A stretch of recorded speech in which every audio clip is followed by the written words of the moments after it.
இருக்கு. இதெல்லாம் நல்லா இல்லை.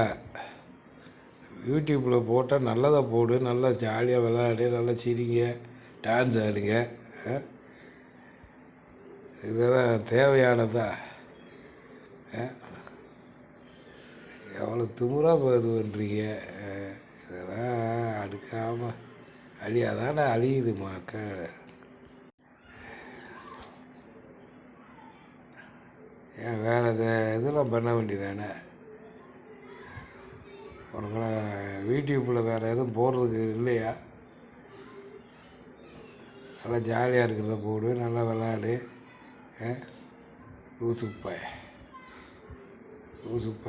லூசுப்பாயில்